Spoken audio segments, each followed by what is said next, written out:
ഈ മഹാവെള്ളിയാഴ്ച പുനലൂരെ കർമ്മേൽ ഇടവകയിൽ വന്ന് ദൈവത്തിന്റെ ഈ ശുശ്രൂഷയിൽ പങ്കുചേരുവാനുള്ള അവസരം ദൈവം തന്നതിന് നന്ദിയോടെ സ്തോത്രം ചെയ്യുന്നു. ഏറ്റവും ബഹുമാനപ്പെട്ട മാത്യു സാമുവേൽ അച്ഛനും പ്രീന കൊച്ചമ്മയും ലച്ചുവും റിച്ചുവും, ഈ ഇടവകയുടെ ഭാരവാഹികൾ, കൈസ്ഥാന സമിതി അംഗങ്ങൾ, ഇടവക അംഗങ്ങൾ, സൺഡേ സ്കൂൾ കുട്ടികൾ, യുവജനശക്തി അംഗങ്ങൾ, സേവ്യ സംഘം അംഗങ്ങൾ, കൊയർ മെമ്പേഴ്സ്, എല്ലാവരോടുമുള്ള സീനിയർ സിറ്റിസൺ ഉണ്ടോ? ഇടവ മിഷൻ സീനിയർ സിറ്റിസൺ എല്ലാ അംഗങ്ങളോടും ഉള്ള നന്ദിയും സ്നേഹവും കടപ്പാടും അറിയിച്ചു കൊള്ളുന്നു. ഏതാനും മാസങ്ങൾക്ക് മുമ്പ് സൺഡേ സ്കൂൾ കുട്ടികൾക്ക് വേണ്ടി നടത്തിയ ഒരു റിട്രീറ്റിൽ വന്ന് സംബന്ധിക്കാൻ ഒത്തുകണ്ട ഹന്നായൊക്കെ എന്നെ കണ്ടപ്പോൾ മുതൽ ചിരിക്കുകയാണ്. ഇയാളെന്തോ പറയാൻ കഷ്ടാനുഭവത്തെ കുറിച്ചെന്നായിരിക്കും കൂട്ടിയിരിക്കുന്ന എന്ന് വന്ന് കുറെ തമാശയൊക്കെ പറഞ്ഞിട്ട് പോയ ആളാണല്ലോ. എങ്കിൽ പിന്നെ സൺഡേ സ്കൂൾ കുട്ടികളോട് തന്നെ ചോദിച്ചേക്കാം, ഇന്നത്തെ ദിവസത്തിന് മലയാളത്തിൽ പറയുന്നത് എന്താ? ഉറക്കെ പറ. ദുഃഖവെള്ളി. ഇംഗ്ലീഷ് ആവുമ്പോഴും അയ്യോടാ അതെന്നാ പരിപാടി. ഇപ്പൊ നിങ്ങൾക്ക് ഒരു പരീക്ഷയ്ക്ക് ചോദ്യം തരുമോ, translate into English, Malayalam ദുഃഖവെള്ളി തന്നു, നിങ്ങൾ ഗുഡ് ഫ്രൈഡേ എഴുതിയ മാർക്ക് കിട്ടുമോ? സൺഡേ സ്കൂൾ പരീക്ഷയ്ക്ക് ചിലപ്പോൾ മാർക്ക് കിട്ടുമായിരിക്കും, സെക്യുലർ പരീക്ഷയ്ക്ക് മാർക്ക് കിട്ടത്തില്ല. അതെന്താ അങ്ങനെ ആയിപ്പോയത്? മലയാളത്തിൽ ദുഃഖവെള്ളിയും ഇംഗ്ലീഷിൽ ഗുഡ് ഫ്രൈഡേയും ഈ രണ്ട് വാക്കുമല്ല ഞാൻ ഉപയോഗിക്കുന്നത്. ഞാനിത് മഹാവെള്ളിയാഴ്ച എന്നാ പറയാനാണ് ആഗ്രഹിക്കുന്നത്. This is the Great Friday. ദുഃഖമായിക്കോട്ടെ സന്തോഷമായിക്കോട്ടെ, this is the Great Friday. ഇതൊരു മഹാവെള്ളിയാഴ്ചയാണ്. അതുകൊണ്ട് ഈ മഹാവെള്ളിയാഴ്ച ദിവസം നമുക്ക് ദൈവസന്നിധിയിൽ കടന്നു വരുവാൻ സാധിച്ചു. പലരും ചോദിക്കുന്ന ചോദ്യമായി, നോയമ്പൊക്കെ നോക്കിയാൽ എന്തോ നേരെ അങ്ങ് സ്വർഗത്തിൽ പോകുമോ? എന്തിനായി നോയമ്പ് നോക്കുന്നത്? നോയമ്പ് നോക്കിയിട്ടല്ലേ നോയമ്പ് വീടാൻ എല്ലാവരും ഉണ്ട്. ഈസ്റ്റർ ഏറ്റവും അടിപൊളിയായിട്ട് ആഘോഷിക്കാൻ എല്ലാവരും ഉണ്ട്. ഞാനിവിടെ നോക്കിയായിരുന്നു, ഈ കുമ്പിടുമ്പോൾ എല്ലാവരും ഇപ്പൊ ഇങ്ങനെ മുട്ടയിലൊക്കെ നിൽക്കുമോ? പണ്ടങ്ങനെ അല്ലായിരുന്നു. ഞങ്ങളുടെയൊക്കെ ചെറുപ്പത്തിൽ പണ്ട് എല്ലാവരും ഫുൾ കുമ്പിടുകയാണ്. അത് ഈ സൂര്യ നമസ്കാരം ഹൈന്ദവ വിശ്വാസത്തിലെ ലോകത്ത് കണ്ടുപിടിച്ച ഏറ്റവും വലിയ എക്സസൈസ് ആണ് സൂര്യ നമസ്കാരം എന്ന് പറയുന്നത്. നിങ്ങൾ യൂട്യൂബിൽ പോയി നോക്കിയാൽ മതി. അതിന്റെ ഒരു മിനിയേച്ചർ മോഡലാണ് നമ്മുടെ കുമ്പിടിയിൽ എന്ന് പറയുന്നത്. അതിന് ആത്മീയമായ തലമുള്ളപ്പോൾ തന്നെ ഞാൻ ദൈവസന്നിധിയിൽ എന്നെ തന്നെ സമർപ്പിക്കുന്നതിനൊപ്പം തന്നെ ഒരു എക്സസൈസ് ബെനിഫിറ്റും ഉണ്ട്. അതുകൊണ്ട് 25 വയസ്സിന് താഴെയുള്ള എല്ലാവരും ഫുൾ ടൈം കുമ്പിടുന്ന, അവിടെ മുട്ടുകുത്തി നിൽക്കരുത്. ഈ കൊച്ചുകുട്ടികൾ വലിയവരെ കണ്ട് പഠിച്ചതാണ്. അവരും ഓർക്കുന്നത് ഇങ്ങനെ മുട്ടുകുത്തി നിൽക്കുക എന്നുള്ളതാണ് അതിന്റെ കുമ്പിടി. അല്ല, ഞങ്ങൾ പ്രായമൊക്കെ ആയി തുടങ്ങി, ഞങ്ങളൊക്കെ മുട്ടുകുത്തി നിന്ന് കുമ്പിട. ഇനി ഒരു 20 വർഷത്തോടെ കഴിഞ്ഞ അവസാനം ചമ്രം പടഞ്ഞിരുന്ന് തല താക്കത്തെ ഉള്ളായിരിക്കും. ഞങ്ങളുടെ ചെറുപ്പത്തിൽ കുറ്റപ്പുഴ പള്ളിയിലൊക്കെ ഇപ്പോഴും ഓർക്കുന്നുണ്ട്, ഈ പുൽപ്പ എന്ന് പറയുന്ന ഒരു സാധനമാണ്, തഴപ്പ. അതുമല്ല നിക്കറാണ് ഇടുന്നത്, മുട്ടിന് മുകളിലുള്ള ഷോർട്സ് ആയിടുന്നത്. അതുകൊണ്ട് ഒരിക്കലും മുട്ടുകുത്തി ഞാൻ നിൽക്കാനൊക്കത്തില്ല, കാരണം മുട്ടങ്ങ് വേദന എടുക്കും. ഇവിടെ ഇത്രയും നല്ല സോഫ്റ്റ് ആയ കാർപ്പറ്റിൽ നമുക്ക് കൂടുതൽ സുഖകരമായ രീതിയിൽ മുന്നോട്ട് പോകുമ്പോൾ ആത്മീയ മനുഷ്യനെ ശക്തിപ്പെടുത്തുക എന്നുള്ളതാണ് നോയമ്പിന്റെ ഏറ്റവും വലിയ ശക്തി എന്ന് പറയുന്നത്. 50 ദിവസം ഇറച്ചിയും മീനും കഴിച്ചില്ലെങ്കിൽ സ്വർഗത്തിൽ പോകുമെന്ന് ലോകത്താരും പറഞ്ഞിട്ടില്ല. പക്ഷേ നമ്മളുടെ ഹെൽത്ത് ബെനിഫിറ്റ് ഉണ്ട്. അതോടൊപ്പം തന്നെ ജഡിക മനുഷ്യനെ കീഴടക്കി ആത്മീയ മനുഷ്യനെ പരിപോഷിപ്പിക്കുക എന്നുള്ള വലിയ ഒരു ആത്മീയ ദൗത്യമാണ് നോയമ്പിനുള്ളത്. അതിന്റെ ഒരു കലാശക്കൊട്ടാണ്, ഒരു ക്ലൈമാക്സ് മൊമെന്റ് ആണ് ദുഃഖവെള്ളി എന്ന് പറയുന്നത്. അതുകൊണ്ട് ഈ 48 ദിവസം ഏറ്റവും ആത്മാർത്ഥമായി നോയമ്പ് നോക്കി അനേകർ ഇവിടെ കാണും. അവർക്കിത് ആത്മീയതയുടെ ഒരു ഉന്നതമായ ഒരു ശൃംഖലയിലേക്ക്, ശ്രേണിയിലേക്ക് കടക്കുന്ന ഒരു നിമിഷമാണ്. എല്ലാവരും പ്രാർത്ഥനയോടെ ധ്യാനത്തോടുകൂടെ ഇരിക്കുക. 2 വാക്യങ്ങളാണ് ധ്യാനിക്കാമെന്ന് കരുതുന്നത്. ഒന്ന്, ഉൽപ്പത്തി പുസ്തകം 3-ാം അധ്യായം 15-ാം വാക്യം. ഞാൻ നിനക്കും സ്ത്രീക്കും നിന്റെ സന്തതിക്കും അവളുടെ സന്തതിക്കും തമ്മിൽ ശത്രുത്വം ഉണ്ടാക്കും, അവൻ നിന്റെ തല തകർക്കും. സ്ത്രീയുടെ സന്തതി സർപ്പത്തിന്റെ തല തകർക്കും. 1 കൊരിന്ത്യർ 15-ാം അധ്യായം 26-ാം വാക്യം. ഒടുക്കത്തെ ശത്രുവായിട്ട് മരണം നീങ്ങിപ്പോകും. The last enemy to be destroyed is death. രണ്ട് ചെറിയ ചിന്തകളാണ്. സ്ത്രീയുടെ സന്തതി സർപ്പത്തിന്റെ തല തകർത്ത ദിവസമാണ് മഹാവെള്ളിയാഴ്ച. ഒടുക്കത്തെ ശത്രുവായിട്ട് മരണം നീങ്ങിപ്പോയ ദിവസമാണ് മഹാവെള്ളിയാഴ്ച. പ്രാർത്ഥിക്കാം. ഞങ്ങളുടെ ദൈവമായ കർത്താവേ, നിന്റെ സന്നിധിയിലേക്ക് അടുത്തു വരും, നിന്റെ കുരിശിലേക്ക് ഞങ്ങൾ അടുത്തു വരും. ഇന്നതുപോലൊരു ദിവസം 2000 വർഷങ്ങൾക്ക് മുമ്പ് കാൽവറിയുടെ മുകളിൽ ഉയർത്തപ്പെട്ട നിന്റെ കുരിശിനെ ധ്യാനിക്കും. നീ നിന്റെ ജനത്തോട് സംസാരിക്കണം. അടിയനെ ഉപയോഗിക്കണം. യേശുവിന്റെ നാമത്തിൽ തന്നെ. നന്മയും തിന്മയും തമ്മിലുള്ള പോരാട്ടം. നമ്മളൊരു നല്ല കാര്യം ചെയ്യണമെന്ന് ആലോചിക്കുന്ന സമയത്ത് തന്നെ തിന്മ കയറി. ഇപ്പൊ 7ാം ക്ലാസ്സിൽ പഠിക്കുന്ന ഒരു കുട്ടി ഒരു മോട്ടിവേഷണൽ ക്ലാസ് ഒക്കെ അങ്ങോട്ട് കഴിഞ്ഞെങ്കിൽ ഓർത്ത് നാളെ മുതൽ പഠിക്കാൻ അങ്ങോട്ട് തീരുമാനിച്ചു. ശരി, രാവിലെ 3 മണിക്ക് അലാറം വെച്ച് അങ്ങോട്ട് എഴുന്നേക്കും. 3 മണിക്ക് അലാറം വെച്ച് എഴുന്നേറ്റ് പഠിക്കാനിരിക്കും. 10 മിനിറ്റ് കഴിയുമ്പോ എന്തിനാ അപ്പനും അമ്മയും അപ്പുറത്ത് കിടന്നുറങ്ങുന്നു, ചേട്ടൻ കിടന്നുറങ്ങുന്നു, എല്ലാവരും കിടന്നുറങ്ങുന്നു, ഞാൻ മാത്രം എന്തിനായി 3 മണിക്ക് എഴുന്നേറ്റ് പഠിക്കും. സൺഡേ സ്കൂൾ ഹെഡ് മാസ്റ്റർ ആലോചിക്കുകയാണ് കുട്ടികൾക്ക് വേണ്ടി നല്ല ഒരു ക്യാമ്പ് നടത്തിയേക്കാം. അതിനുവേണ്ടി ആവേശപൂർവ്വം ഇറങ്ങും, ലീഡേഴ്സിനെയൊക്കെ വിളിക്കും, ക്രമീകരണം എല്ലാം ചെയ്യും. വഴി കൂടെ പോകുന്ന ആരോ ഒരു ഡയലോഗോ അങ്ങേരെ അതിൽ നിന്ന് ഭയങ്കര വെട്ടീര് നടത്താം. അതോടെ ഹെഡ് മാസ്റ്ററിന്റെ ആവേശവും പോയി. പിന്നെ എനിക്കങ്ങ് ഭയങ്കര ഇത് ലോകത്തിന്റെ യാഥാർത്ഥ്യം. അതിന് കാരണം എന്നാണെന്നറിയാമോ? ഏദൻ തോട്ടത്തിലേക്ക് പോകണം. മനുഷ്യനെ സൃഷ്ടിച്ചത് എന്തുകൊണ്ടാണ്? മനുഷ്യനെ സൃഷ്ടിച്ചത് പ്ലാസ്റ്റർ ഓഫ് പാരീസ് കൊണ്ടാണോ? മനുഷ്യനെ സൃഷ്ടിച്ചത് മണ്ണ് കൊണ്ടാണ്. അതുകൊണ്ട് മണ്ണിന്റെ മോഹങ്ങൾ നമ്മളെ പിടിച്ചു വലിക്കും. എന്നാൽ ദൈവത്തിന്റെ ആത്മാവ് മനുഷ്യനിലേക്ക് ഊതി. അതുകൊണ്ട് മനുഷ്യ വ്യക്തിത്വം, ഞാനും നിങ്ങളും എന്ന് പറയുന്നത് ജഡിക മനുഷ്യനുമാണ്, ആത്മീക മനുഷ്യനുമാണ്. നമ്മൾ എന്തിനെ നർച്ചർ ചെയ്യുന്നതോ, എന്തിനെ നമ്മൾ വളർത്തുവാൻ ശ്രമിക്കുന്നോ അതേ നമ്മളുടെ ഉള്ളിൽ വളരുകയുള്ളൂ. നമ്മൾ ജഡിക മോഹങ്ങളെ സാറ്റിസ്ഫൈ ചെയ്യാൻ വേണ്ടി അതിനുവേണ്ടി വെള്ളവും വളവും ഇട്ട് കൊടുക്കുകയാണെങ്കിൽ നമ്മിലെ ജഡിക മനുഷ്യൻ വളരും. ആത്മീക മനുഷ്യനെ പരിപോഷിപ്പിക്കുകയാണെങ്കിൽ ആത്മീക മനുഷ്യനും വളരും. ഏദൻ തോട്ടത്തിൽ നിന്നാണ് ഈ ചിന്തകൾ തുടങ്ങുന്നത്. ഏദൻ തോട്ടത്തിൽ എല്ലാവിധ വൃക്ഷവും ഫലങ്ങളും ഉണ്ടായിരുന്നു, എല്ലാം മനുഷ്യന് കൊടുത്തു. എന്നാൽ ഒരു ഫലം മാത്രം കൊടുത്തില്ല. അതെന്നാ കൊടുക്കാതെ? അതെന്തിന്റെ ഫലമായിരുന്നു? പറഞ്ഞോ? നന്മ തിന്മകളെ തിരിച്ചറിയുന്ന ജീവന്റെ ഫലമായിരുന്നു. എന്താ അത് കൊടുക്കാതെ? ദൈവം ചെയ്തത് ശരിയായിരുന്നു. സിമ്പിൾ ലോജിക്കാണ്. ദൈവം മനുഷ്യനോട് കൂടെ ഉള്ളപ്പോൾ മനുഷ്യന് പ്രത്യേകിച്ച് ഒരു നന്മതിന്മയെ കുറിച്ച് അറിയേണ്ട ഒരു എക്സ്റ്റേണൽ എയ്ഡിന്റെയും ആവശ്യമില്ല. എല്ലാ ദിവസവും മനുഷ്യൻ ദൈവത്തോടു കൂടെയാണ്. പിന്നെ എന്തിനാ ഫലം ഭക്ഷിക്കുന്നത്? ഭാവിയിലേക്ക് ദൈവം ആ ഏദൻ തോട്ടത്തിൽ കരുതിയിരുന്ന ഫലം സമയമാകുന്നതിന് മുമ്പ് മനുഷ്യൻ അനുസരണക്കേട് കാണിച്ചു, മനുഷ്യൻ മറുതലിപ്പ് കാണിച്ചു. അതിനെയാണ് ഒന്നാമത്തെ പാപം എന്ന് പറയുന്നത്. ആദാമിനെ തോൽപ്പിച്ച സാത്താൻ നിഗളിച്ചു എന്ന് കുറച്ചു മുമ്പ് നമ്മൾ വായിച്ചു കേട്ടതാണ്. ആദാമിനെ തോൽപ്പിച്ചു കളഞ്ഞു, ഹവ്വായെ തോൽപ്പിച്ചു കളഞ്ഞു. വിലക്കപ്പെട്ട കനി മനുഷ്യൻ ഭക്ഷിച്ചപ്പോൾ മനുഷ്യന്റെ ശരീരം മരിച്ചില്ല.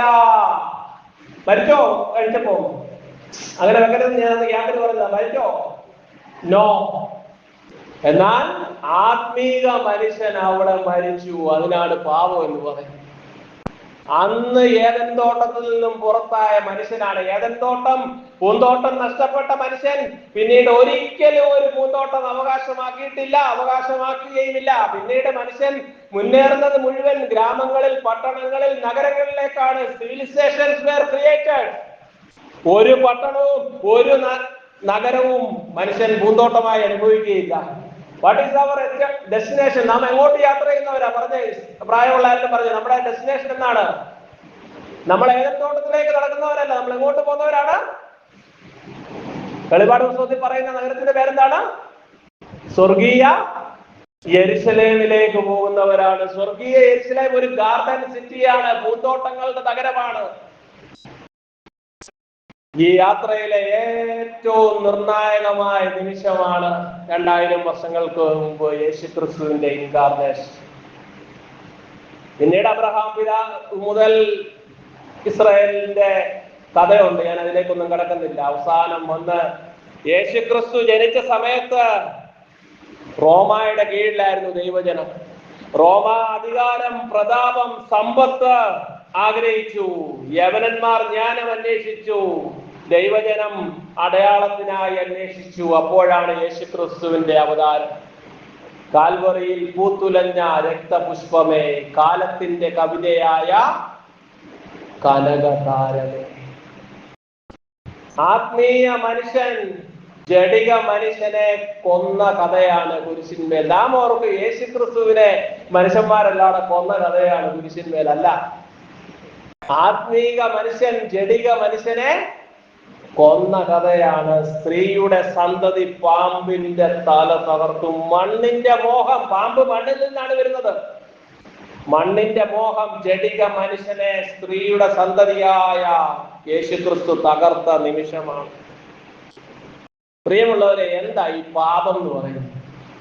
നമ്മുടെ പാപത്തിനായി യേശുക്രിസ്തു സ്വയം ത്യാഗമായി. എന്തുവാ ഈ പാപം?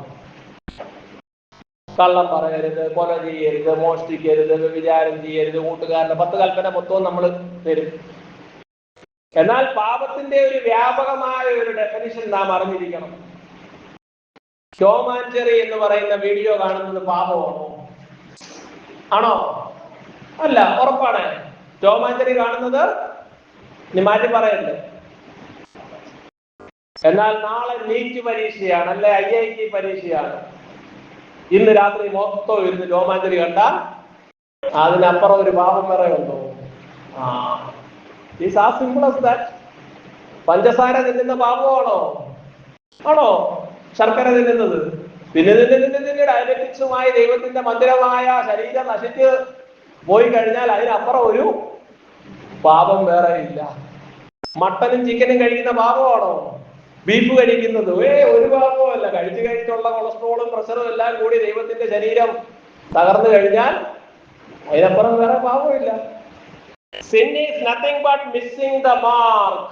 ദൈവം നിന്റെ ജീവിതത്തിൽ പറുദീസ അനുഭവങ്ങൾ തന്നാണ് ഈ ലോകത്തിലേക്ക് അയച്ചിരിക്കുന്നത്. ഈ പറുദീസ അനുഭവം എവിടെ നഷ്ടപ്പെടുത്തുന്നോ അവിടെയാണ് പാപം, അവിടെയാണ് പാമ്പ്. എന്താ ഇതിന്റെ പ്രശ്നം എന്നറിയോ? ഏകപക്ഷീയമായ ചിന്താഗതിയാണ്. ദൈവവും മനുഷ്യനെ ഒരുമിച്ച് നിന്ന പറുദീസായിൽ പാമ്പ് വന്ന് പറഞ്ഞു, നീ ദൈവത്തിന്റെ കൂടെ ഒന്നും നിൽക്കണ്ട, നീ നിന്റെ കാര്യം നോക്കിയാൽ മതി, പറിച്ച് തിന്നടാന്ന് പറഞ്ഞു. അതിനാ ഏകപക്ഷീയത എന്ന് പറഞ്ഞു. ദൈവത്തിന്റെ പദ്ധതി ഗൗനിക്കാതെ, മറ്റുള്ളവരെ നോക്കാതെ എപ്പോഴൊക്കെ നാം ഏകപക്ഷീയമായി ചിന്തിക്കുന്നോ പ്രവർത്തിക്കുന്നോ അതിനാണ് പാപം എന്ന് പറയുന്നത്. യൂണിലാറ്ററലിസം. എന്നാൽ കുരിശിൽ നാം കാണുന്നത് നസറേനായ യേശു വചനം ജഡമായി തീർന്ന് ഹൃദയം സത്യവും നിറഞ്ഞവനായി നമ്മുടെ ഇടയിൽ പാർത്തത് ഏകപക്ഷീയതയുടെ പാമ്പിന്റെ തല തകർക്കാനാണ്. റെസിപ്രോസിറ്റി. ഇതാ പാരസ്പര്യത്തിന്റെ രാജാവ് കടന്നു വരുമ്പോൾ ഏകപക്ഷീയതയുടെ കാട്ടത്തി മരത്തിന്റെ മേൽ കയറിയിരിക്കുന്ന സക്കായിയെ, നീ ഇറങ്ങി വന്നേ മതിയാകൂ. കല്ലറയിൽ വസിക്കുന്ന ചെറുപ്പക്കാരാ, കല്ലറയിൽ വസിക്കുന്ന ചെറുപ്പക്കാരാ, നീ ഇറങ്ങി വന്നേ മതിയാകൂ. 99 എണ്ണത്തിനെ കൊണ്ട് സന്തോഷിക്കത്തില്ല. കാട്ടിൽ കുരുങ്ങിക്കിടക്കുന്ന ഒറ്റ ഒരെണ്ണത്തിനെ തപ്പിക്കൊണ്ടുവന്നേ മതിയാകൂ. This is reciprocity. This is the ministry of Jesus. സ്വന്തം ജീവൻ കൊടുക്കേണ്ടി വന്നു കേട്ടോ. നമ്മൾ പലപ്പോഴും വിചാരിക്കുന്നത് യേശുക്രിസ്തു ഒരു നാടകം അഭിനയിക്കുമായിരുന്നു. യെശയ്യാ പ്രവാചകൻ എഴുതി വെച്ച്, ഇന്ന് സാറ് നല്ലപോലെ വായിച്ചതുപോലെ, ഇതാ കഷ്ടത അനുഭവിക്കുന്ന ദാസൻ, അവന്റെ അടിപ്പടലുകളാൽ ഞങ്ങൾക്ക് സൗഖ്യം. അപ്പൊ യേശുവിന് അറിയായിരുന്നെങ്കിൽ പോയി അങ്ങ് നാടകം കളിക്കും. അങ്ങനൊന്നും അല്ലായിരുന്നു. മനുഷ്യപുത്രൻ അവസാന നിമിഷം വരെ രക്തം വേർപ്പായിട്ട് ഗത്സമനയിലൊക്കെ പ്രാർത്ഥിച്ചെന്ന് പറയുമ്പോ കുരിശിലേക്ക് ചെന്നു. ചില നിലപാടുകൾ എടുത്തു. രാഷ്ട്രത്തിന്റെ നിലപാടിനെ ചോദ്യം ചെയ്തു, മതത്തിന്റെ നിലപാടിനെ ചോദ്യം ചെയ്തു. അങ്ങനെയൊക്കെയാണ് യേശുക്രിസ്തു യാഗമായി അർപ്പിച്ചത്. നാം പലപ്പോഴും ചെയ്യാത്ത കാര്യങ്ങളാണ്. ഇങ്ങനെയാണ് നമ്മുടെ പാപങ്ങളെ അവൻ ചുമക്കുന്നത്.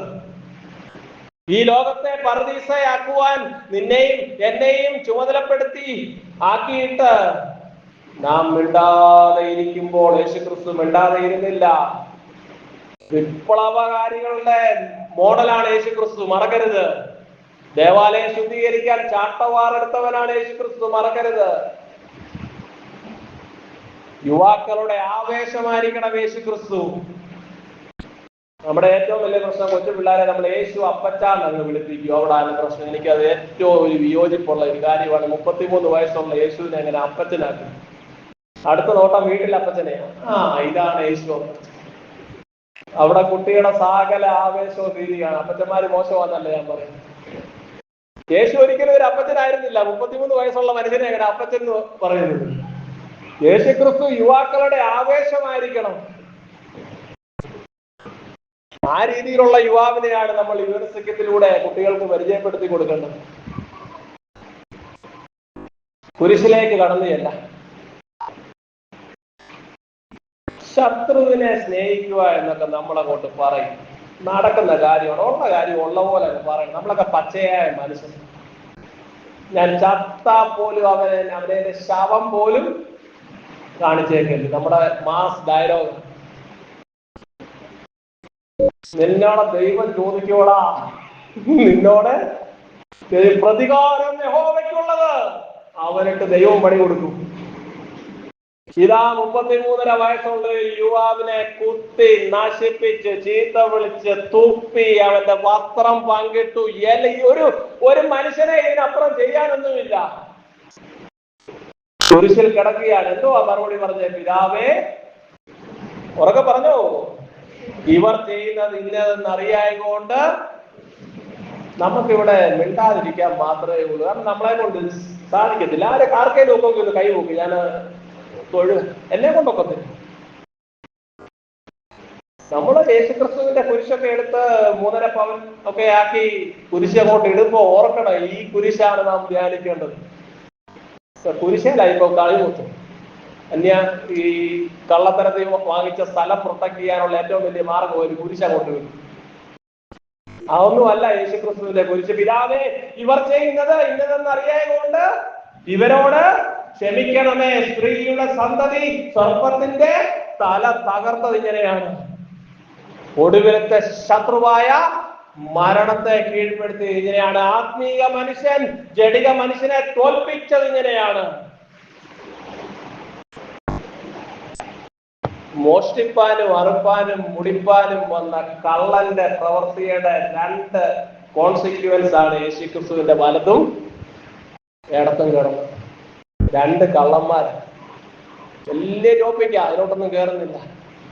നിന്റെ ജീവിതത്തിന്റെ അവസാന നിമിഷങ്ങളിലും നിനക്ക് പറുദീസ അനുഭവിക്കുവാൻ അവകാശമുണ്ട്. ഇന്ന് നീ എന്റെ കൂടെ പറുദീസയിൽ പ്രവേശിക്കും, പറുദീസയിലിരിക്കും. അവസാനം വരെ പ്രതീക്ഷ നൽകുന്നതാണ് യേശുവിന്റെ കുരിശ്. യേശുക്രിസ്തുവിന്റെ കുടുംബം അങ്ങ് വലുതായി. 30 വയസ്സ് വരെ സ്വന്തം കുടുംബത്തിലായിരുന്നു. 3.5 വർഷക്കാലം ലോകം മൊത്തം അല്ല, സ്ഥലം മൊത്തം ആയി വിശ്വമഹാ കുടുംബം. കുടുംബത്തിന്റെ വാതിലുകളും ജനലുകളും ചുവരുകളും വലുതായി. ദൈവരാജ്യത്തിന് വേണ്ടി സ്വയം യാഗമായി അർപ്പിക്കുക. സ്വന്തം അമ്മയായിരുന്നു. ഹോം നേഴ്സ് നോക്കും സാർ. ഇന്നെല്ലാം അമേരിക്കയിലും ജർമ്മനിയിലും ഇംഗ്ലണ്ടിലുമാണ് ഹോം നേഴ്സിനെ വെക്കും. CCTV camera. അമ്മ അനങ്ങിയാൽ കൊച്ചിനെ ജർമ്മനിയിൽ നിന്ന് പറയും അമ്മ അനങ്ങരുത്. ഞാൻ ആരെയും കുറ്റം പറയുന്നതൊന്നുമല്ല. ഞാനും ഞങ്ങളുടെ അപ്പനെ അമ്മയെല്ലാം ഇങ്ങനെ പല രീതിയിൽ നോക്കിയതാണ്. ജർമ്മനിയിലുള്ള കൊച്ചു വീട്ടിൽ വന്നാൽ സാമ്പത്തികം നിൽക്കും, അത് വേറെ കാര്യം. ഇന്ന് അനുഭവിക്കുന്ന സകല സമ്പത്തും നിൽക്കും. അതുകൊണ്ട് പണം കിട്ടാൻ ജർമ്മനിയിൽ കൊച്ചു പോയേ ഒക്കത്തുള്ളൂ. ഇതാ 2000 വർഷങ്ങൾക്ക് മുമ്പ് എന്റെ മാതാവ് അനാഥയായി പോകാൻ പാടില്ല, സ്ത്രീയെ ഇതാ നിന്റെ മകൻ. ഏറ്റവും പ്രിയപ്പെട്ട ശിഷ്യനെ വിളിച്ച്, ആരായിരുന്നു ഏറ്റവും പ്രിയപ്പെട്ട ശിഷ്യൻ? യോഹന്നാനായിരുന്നു. യോഹന്നാനെ വിളിച്ച് ഇതാ നിന്റെ അമ്മ. കുടുംബ ബന്ധങ്ങൾ, മാനുഷിക മൂല്യങ്ങൾ തകർന്ന് തരിപ്പണമാകുന്ന ഈ സമൂഹത്തിൽ നസറയനായ യേശുവിന്റെ കുരിശ് വിളിച്ചു പറയുകയാണ്, ഇതാ നിന്റെ അമ്മ, ഇതാ നിന്റെ മകൻ. ന്യൂജൻ പറയുന്നത് ഒന്നും വേണ്ട, നോൺസെൻസ്. ലിവ് ഇൻ ആണ്, ലിവ് ഇൻ. നസറയനായ യേശുവിന്റെ കുരിശ്. യാഗം അർപ്പിക്കാൻ പോവുകയാണ്. ഊനമില്ലാത്ത ആട്, അച്ഛൻ പ്രാർത്ഥനയിൽ പറഞ്ഞു, ഊനമില്ലാത്ത ആടിനെ സാക്രിഫൈസ് ചെയ്യാൻ പോവുകയാണ്. ഈ ലോക ചരിത്രത്തിൽ പാപമില്ലാത്തവൻ പാപികളായ നമുക്ക് വേണ്ടി കുരിശിൽ തൂക്കപ്പെട്ടു. അതാണ് യേശുവിന്റെ യാഗത്തിന്റെ അനന്യത എന്ന് പറഞ്ഞ യുണീക്നെസ് ഓഫ് ജീസസ് സാക്രിഫൈസ്. അവൻ പാപമില്ലാത്തവനാണ്. പാപമൊഴികെ എല്ലാത്തിലും നമ്മളോട് തുല്യനായവനാണ്. ഇതൊരു പഴയ മത സങ്കല്പമാണ്, ആത്മീയ സങ്കല്പമാണ്. ഒരു ആടിനെ യാഗമായിട്ട് അർപ്പിക്കുമ്പോൾ ഈ പാപം മുഴുവനും ആടിലേക്ക് അങ്ങ് ആവഹിക്കുന്ന ഒരു നിമിഷമാണ്. ഇതാ ലോകത്തിന്റെ പാപം മുഴുവനും യേശു അങ്ങ് ഏറ്റെടുത്തു. ഒരു മനുഷ്യനെന്തോ താങ്ങാൻ ഒക്കത്തില്ല കേട്ടോ. ഈ 2000 ആണ്ട് തികഞ്ഞപ്പോൾ റോമിലെ സെന്റ് പീറ്റേഴ്സ് ബസലിക്കയിൽ ഒരു പ്രത്യേക കുർബാന ഉണ്ടായിരുന്നു. ജോൺ പോൾ രണ്ടാമൻ മാർപ്പാപ്പ ആ കുർബാന എടുത്തുകൊണ്ടിരുന്നതിന്റെ പകുതിയായപ്പോൾ മാർപ്പാപ്പയ്ക്ക് ഒരു വലിയ വിവശതയുണ്ട്. അദ്ദേഹം ആ കുരിശിലോട്ട് തലയങ്ങ് ചേർത്തങ്ങ് പിടിച്ചു. എന്നിട്ട് ലാറ്റിൻ ഫ്രേസിൽ പറഞ്ഞതാണ്, മിയാ കുൾപ്പ, മിയാ കുൾപ്പ, മിയാ മാക്സി മക്കുൾപ്പ. ആർക്കെങ്കിലും പറയാൻ ഓർത്തോ? മിയാ കുൾപ്പ, മിയാ കുൾപ്പ, മിയാ മാക്സി മക്കുൾപ്പ. അച്ഛൻ പറഞ്ഞു, എന്റെ പിഴ, എന്റെ പിഴ, എന്റെ വലിയ പിഴ. ദൈവമേ, 2000 വർഷത്തെ കത്തോലിക്ക സഭയുടെ, ക്രൈസ്തവ സഭയുടെ പാപങ്ങൾ എണ്ണി 14 എണ്ണി ജോൺ പോൾ രണ്ടാമൻ മാർപ്പാപ്പ കുരിശിൽ തല വെച്ച് കരഞ്ഞ് പൊട്ടിക്കരഞ്ഞുകൊണ്ട് പ്രാർത്ഥിച്ചപ്പോൾ വിശ്വാസ സമൂഹം തകർന്നുപോയി. അതാണ് ഇവിടെ സംഭവിച്ചത്. യേശുക്രിസ്തു ലമാ ശബക്താനി, എന്റെ ദൈവമേ, എന്റെ ദൈവമേ, നീ എന്നെ കൈവിട്ടതെന്ത്? നമ്മളും പലപ്പോഴും ഇങ്ങനെയൊക്കെ പറയും, കൊച്ചിന് എംട്രൻസ് കിട്ടാകുമ്പോ എന്റെ ദൈവമേ, എന്റെ ദൈവമേ, നീ എന്നെ കൈവിട്ടതെന്ത്? ഞാൻ അതിനെ കുറ്റം പറയുമല്ല. എന്നാൽ യേശുക്രിസ്തു ലോകത്തിന്റെ പാപത്തെ മുഴുവനും തന്നിലേക്ക് ആവാഹിച്ചു. അതിനുശേഷം എന്തോ യേശു പറഞ്ഞു? 5ാമത്തെ മൊഴി പറയാം, വീട്ടിലൊക്കെ പോവാ. മനുഷ്യനാ, എനിക്ക് ദാഹിക്കുന്നു. ഓ, ജീവന്റെ ജലമാണ്. സർവരുടെയും ദാഹം മാറ്റാനായി നീ കുടിക്കുന്ന വെള്ളം കുടിച്ചാൽ ഇനിയും ദാഹിക്കും. എന്നാൽ ജല നദിയുടെ ഉറവയ്ക്ക് ദാഹിക്കുന്നു. എന്തിനാണ് ദാഹം? നദിയുടെ ദാഹം എന്തിനാണെന്ന് അറിയാമോ? മറ്റുള്ളവരുടെ ദാഹം ശമിപ്പിക്കാനുള്ള ദാഹമാണ് നദിയുടെ ദാഹം. നീതിക്കായുള്ള വിശപ്പ്, നീതിക്കായുള്ള ദാഹം, യേശുവിന്റെ ദാഹം. 6ാമതായി പറഞ്ഞത് എന്താണ്? നിവർത്തിയായി. It is finished. 33.5 വയസ്സുള്ള ചെറുപ്പക്കാരൻ പറയുകയാണ്, മിഷൻ അക്കംപ്ലിഷ്ഡ്. നമ്മുടെ അവസാനത്തെ വാക്ക് എന്തായിരിക്കും അറിയാമോ? എന്തായാലും നമ്മൾ മരിക്കേണ്ടതാ. ഞാനും മരിക്കും, നിങ്ങൾ എല്ലാവരും മരിക്കും. എന്ത് പറഞ്ഞുകൊണ്ടായിരിക്കും നമ്മൾ പോകുന്നത്?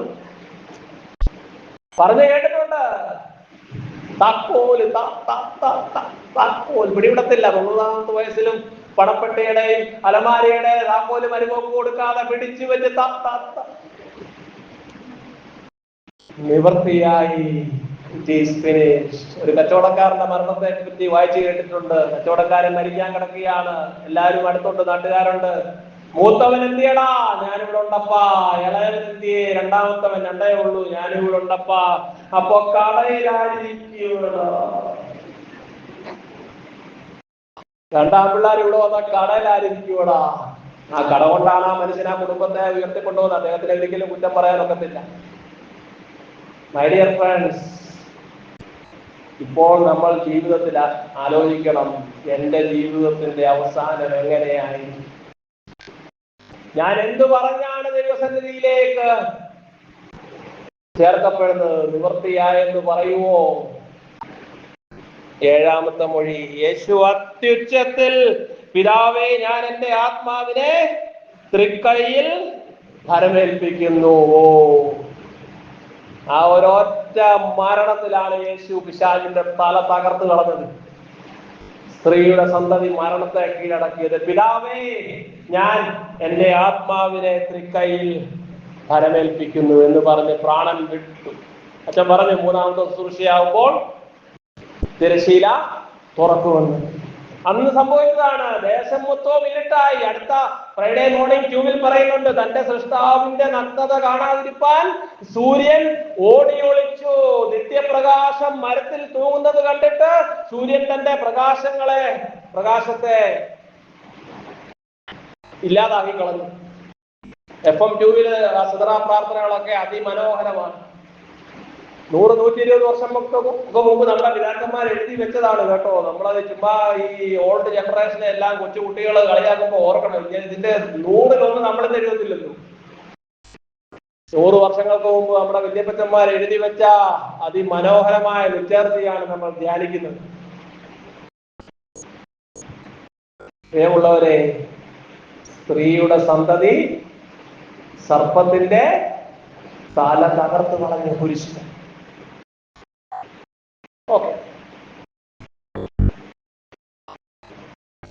എന്റെ പാപത്തിനായി ദൈവം ഒരു സമ്മാനം നൽകി. ആ സമ്മാനത്തിന്റെ പേരാണ് യേശുക്രിസ്തു. എനിക്ക് നിത്യജീവൻ ലഭിച്ചു, നിത്യരക്ഷ ലഭിച്ചു.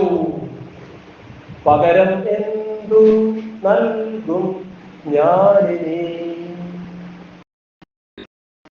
കൂട്ടുകാരിയുടെ ബർത്ത്ഡേക്ക് പോവോ? ബർത്ത്ഡേ പാർട്ടിക്ക് പോവോ? കൂട്ടുകാരന്റെ പോവോ ഇല്ലയോ? എത്ര പേര് പോകും? കൈവയ്ക്ക് പോവും. നമ്മുടെ ബർത്ത്ഡേക്ക് കൂട്ടുകാർ വരുമോ? അപ്പൊ എന്തോ കൊണ്ടുവരും, കയ്യിൽ ഒരു ഗിഫ്റ്റ്. എനിക്കൊരു സമ്മാനം കിട്ടിയാൽ I am obliged to give back the gift. ലോകത്തിന്റെ എന്താണ്?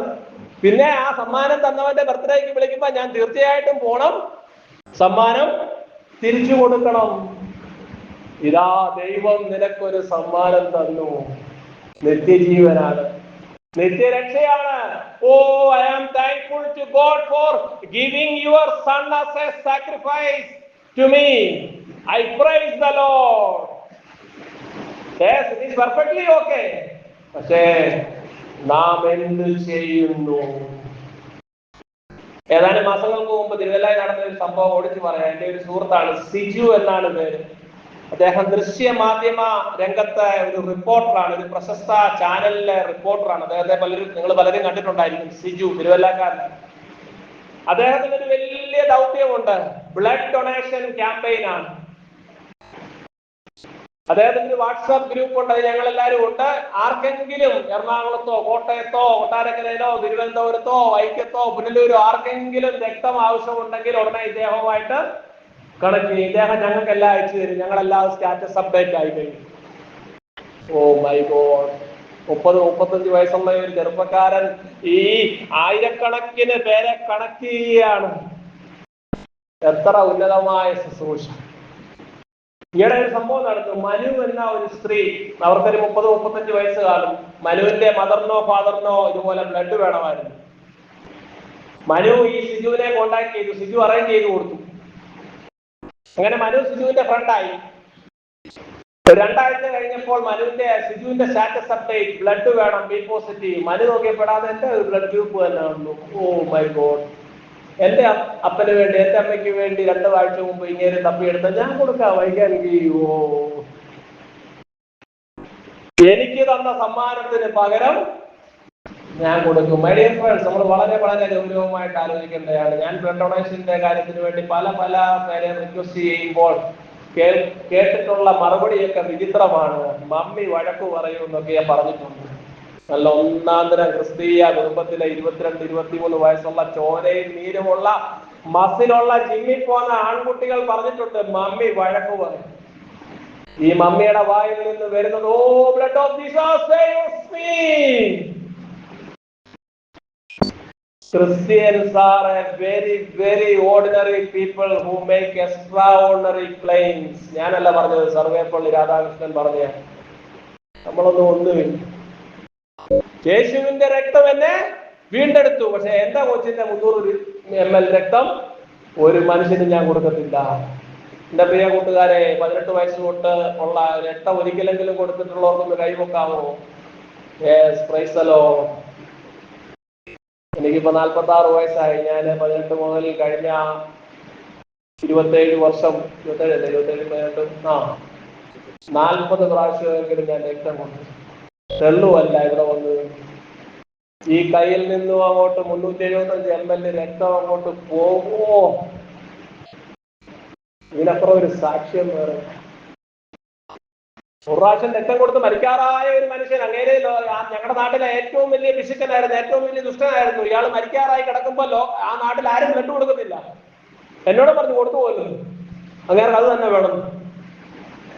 ഒറ്റ മനുഷ്യൻ 5 പൈസയുടെ ഗുണം ചെയ്യാത്തവൻ, അങ്ങനെ ഇപ്പൊ ബ്ലഡിന് വന്നേക്കും. ഞാനെന്ന് മുറ്റപ്പുഴ യുവസംഘത്തിന്റെ സെക്രട്ടറിയായി, ഞാൻ കൊണ്ട് കൊടുത്തു.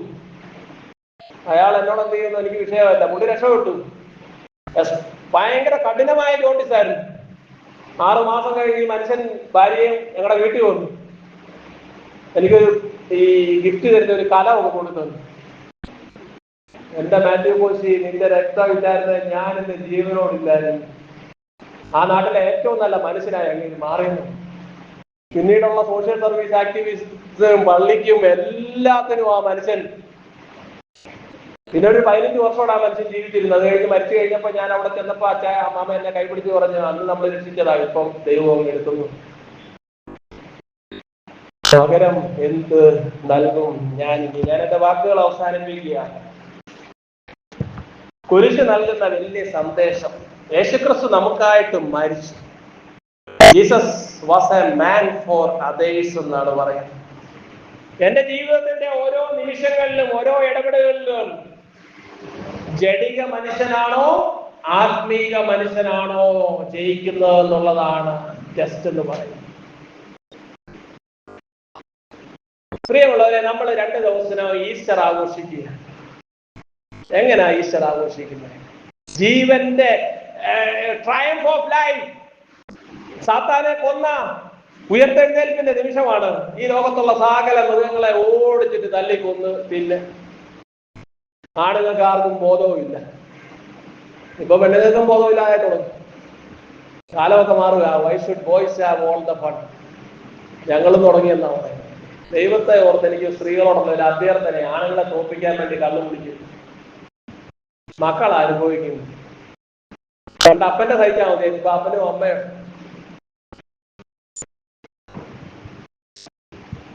ചിരിക്കുന്നു. 3-ാം ദിവസം ജീവന്റെ നായകൻ ഉയർത്തെഴുന്നേൽക്കുമ്പോൾ ഈ ലോകത്തിലെ ചരാചരങ്ങളെല്ലാം കൊന്നു ഭക്ഷിക്കാൻ ക്രിസ്ത്യാനിയെ ആരാണ് ഏൽപ്പിച്ചതെന്ന് ചോദിച്ചു കഴിഞ്ഞാൽ നിങ്ങൾ എന്നെ കല്ലെറിയരുത്. കരയുന്ന കാക്കയ്ക്കും വയലിലെ റോസയ്ക്കും ഭക്ഷ്യവും ഭംഗിയും തിന്നവൻ, കാട്ടിലെ മൃഗങ്ങൾ ആറ്റിലെ മീനുകൾ എല്ലാം സർവേശനെ നോക്കി. കാട്ടിലെ മൃഗങ്ങൾ ആറ്റിലെ മീനുകൾ എല്ലാം സർവേശനെ നോക്കിയിടുന്നു. 100 വർഷങ്ങൾക്ക് മുമ്പ് സാധു കൊച്ചുകുഞ്ഞു ഉദ്ദേശി എഴുതിയെന്ന് പറഞ്ഞ ആറ്റിലെ മീനുകൾ സർവേശനെ നോക്കുന്നതായിട്ട് നിങ്ങൾ എന്തെങ്കിലും വിവാഹം ചെയ്തിട്ടുണ്ടോ? പെടയ്ക്കുന്ന മീൻ ശ്വാസം കിട്ടാതെ ചത്തുകൊണ്ട് പെടാന്ന് അതിന്റെ ഗിൽസ്, രക്തം കിട്ടാതെ ശ്വാസം കിട്ടാതെ മരിക്കുകയാണ് പെടയ്ക്കുന്ന. നമ്മുടെ ആഘോഷങ്ങൾ ജഡിക മനുഷ്യനെയാണോ ആത്മീക മനുഷ്യനെയാണോ പരിപോഷിപ്പിക്കുന്നത്, വിജയിപ്പിക്കുന്നത്? സർപ്പത്തെയാണോ മനുഷ്യപുത്രനെയാണോ സ്ത്രീയുടെ സന്തതിയാണോ വിജയിപ്പിക്കുന്നത്? ഈസ്റ്ററിന്റെ ഈ ഇടവയിൽ ഒരു രക്തദാന ശൃംഖല ഉദ്ഘാടനം ചെയ്യപ്പെടട്ടെ. എത്ര ചെറുപ്പക്കാരാണ്, എക്സ്ട്രീംലി ഹാപ്പി. ഒരു 25 വയസ്സ് താഴെയുള്ളത് കൈപോക്കിക്കുക. 25 വയസ്സ് താഴെയുള്ളത് അത് കൈപോക്കി എളുപ്പനാട്ട്. ശരിക്കും ഒക്കെ നിങ്ങളൊക്കെ 25 കൂടുതലായ ഒരു 10-25 പേരില്ലേ? ഉണ്ടല്ലോ. ആ മോൾ 25 കഴിഞ്ഞോ? 20 കഴിഞ്ഞോ? ഓക്കെ, കണ്ടാ പറയുന്നത് ശരി. ഒരു 40 താഴെയുള്ളവർ കൈപോക്കിക്കുക. This is a blessed parish. Blood camp ഉണ്ട്. സജീവമാണോ? സജീവമാണോ എന്ന് വീട്ടിലൊന്നും പറയുന്നില്ല. ബ്ലഡ് ക്യാമ്പൊക്കെ നമ്മൾ 25 വർഷം മുമ്പ് നമ്മുടെ ചേട്ടന്മാര് തുടങ്ങിയ അതേ ലിസ്റ്റ് വെച്ചിട്ടുണ്ട്. തപ്പി പോയ ആൾ അമേരിക്കയിലും ഉഗാണ്ടയിലുമായിരുന്നു. പുതിയ കുട്ടികളെ ചേർക്കുക, മറ്റുള്ളവർക്ക് വേണ്ടി കൊടുക്കുക.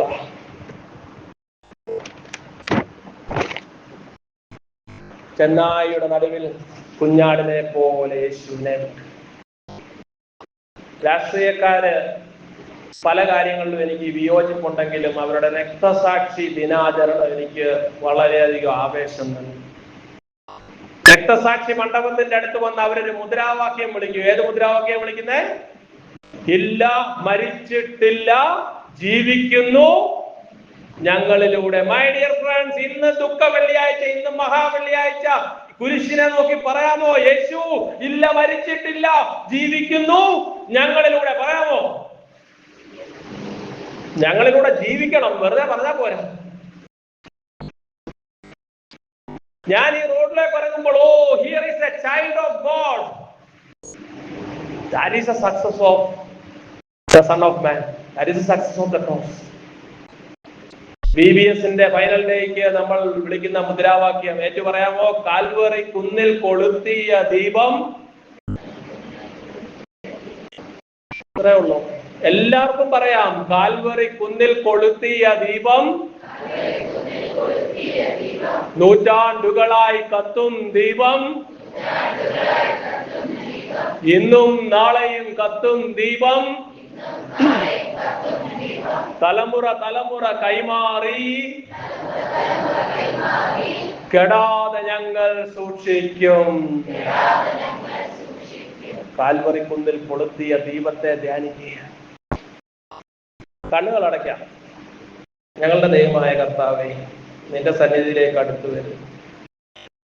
സ്ത്രീയുടെ സന്തതി സർപ്പത്തിന്റെ ശിരസ് തകർത്ത് ഒടുക്കത്തെ ശത്രുവായ മരണത്തെ കീഴ്പ്പെടുത്തി. ദൈവമേ, ഞങ്ങളുടെ ജഡിക മനുഷ്യനാണോ ആത്മീക മനുഷ്യനാണോ ഞങ്ങളിൽ കർത്തൃത്വം നടത്തുന്നത് എന്ന് വളരെ ആത്മാർത്ഥമായിട്ട് ഈ മഹാവെള്ളിയാഴ്ച ദിവസം ഞങ്ങൾ ചോദിക്കുന്നു. കാൽവറി കുന്നിൽ കൊളുത്തിയ ദീപം കത്തിച്ചൊലിക്കുവാൻ യേശുവേ ഒരു പുതിയ സമർപ്പണത്തോടും ഈ ആരാധനയ്ക്കെല്ലാം ഒരർത്ഥം. കുരിശിലേക്ക് നോക്കുന്നു. ആത്മാവേ ഓർക്ക നീ ഈ മഹാസ്നേഹത്തെ, ദൈവത്തെ പുത്രനെ സാധുവേ സ്നേഹിച്ചു.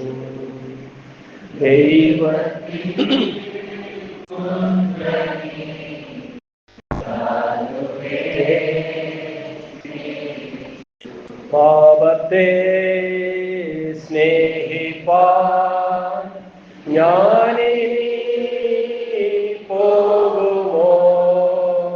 ദൈവത്തെ വൈതരാൻ ജീവിക്കും ഞാനിനി. ദൈവത്തെ വൈതരാൻ ജീവിക്കും ഞാനിനി. ക്രൂശിന്മേൽ